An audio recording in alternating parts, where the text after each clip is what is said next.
Anybody who knows me knows that I don't know anything about sports. I mean, I'm pretty sports illiterate, married to a former sportscaster. There's the irony in that. But I do know that if you're going to have success in your sport, it's all about the fundamentals. Absolutely. So Kevin Fuerst sat down here this morning. He, of course, is with Fuerst Financial Group, and he said, what's on my mind are the fundamentals. Yeah. That's the key to everything. Yep.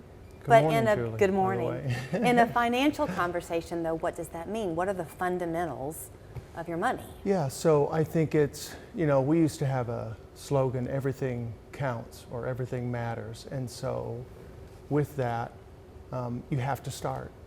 I mean, that's a fundamental. You have to get out there. It's like sports. You have to get out there. You have to practice. You have to get in the game. In finance, you have to start somewhere. It doesn't have to be, sometimes people think, well, I don't have enough money to get started. Mm-hmm. You can start with $25 a month.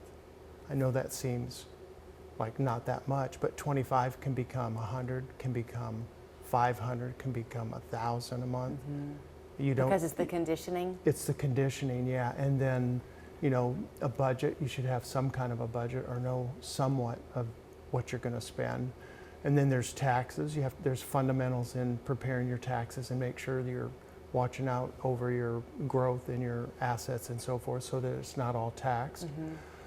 Then there's estate planning, there's fundamentals there, there's some things you just have to have, powers of attorney, a will, a trust, whatever Right. might fit your scenario. And then, when you think about sports, Mm-hmm. the professionals, what they really do is they have perfected the fundamentals. Right. And that's what makes them good. And so in my business, I always look at it as you've got to perfect your fundamentals in savings, in watching. If you don't watch it, you lose it. Right. And so that's always been my thought as well. And so, or watch a thing or you'll lose a thing. And so you Right. just have to constantly look at your assets, your risk. Are you taking too much risk? And so there's just fundamentals, dollar cost averaging. What does that mean? Dollar cost averaging instead of, so right now we're, any new money that comes in, because we're getting to really the top of the market again. So instead of putting it all in, we'll put it in over time. So we'll hold it in a money market, pays 4%, and we'll drip into the market a little bit at a time. Because if it does pull back, now we've put everything in, we put 100,000 in, the market pulls back 5%, you feel the whole loss. Right. Versus if I'm just putting $10,000 a month in or $5,000 a month in of that 100 and the market drops, then I can move it in, you haven't lost. Okay, so here you sit. Well, this is your expertise. This is your sport, right? Yeah, it is. So you understand this quite well. Yep. This is not my sport. Right. And probably like a lot of people watching this morning, my life is, I have my investments and I kind of know that it's going in. Not a whole lot I can do about it. I'm years away from retirement. Mm-hmm. And I live my life. And I'll think about my money, but then I'm also doing the grocery list and cleaning up after the animals and all the stuff. Yeah.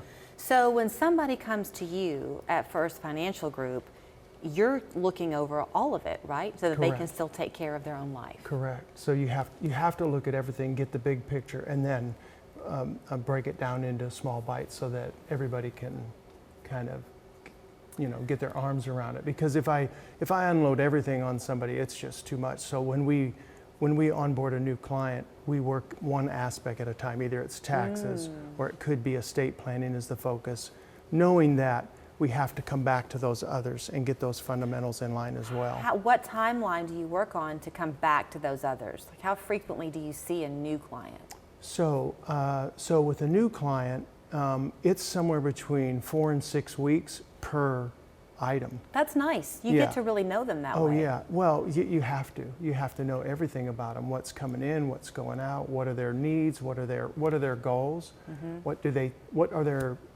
they think in their mind they can do. So you have to have a reality check sometimes also. For the people who are just starting out, maybe there's a recent college graduate out there or a new parent out there.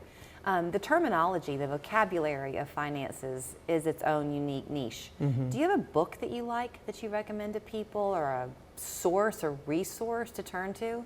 Now there's a couple books out there. I don't know that any one that I can think of off the top of my head, because part of it is real estate. So I don't know anybody that talks about real estate, talks about their IRAs, talks about the estate planning, talks about the taxes. Those are, there's professionals in each of those fields, and I Right. think sometimes you have to, you know, and there's books out there on each of those fields, but overall encompassing, I don't know that there is Yeah. one. Not one that I've run across that I've just said, man, this is my cornerstone of how I think. About a minute left. You've talked before, and you mentioned it today about the risk. Is one of the keys to being successful in your investments listening to your own kind of gut instinct that you can't do your money the way your neighbor might do his or her money? I think that's right, and that's risk tolerance, and that's how much stock to bond ratio. So if you have, are you a 60% in stocks, 40% in bonds? Are you no stocks at all, you only want bonds? Or are you 100% in stock? I have all of the above in Really? clients. You have people who only have bonds? Yeah.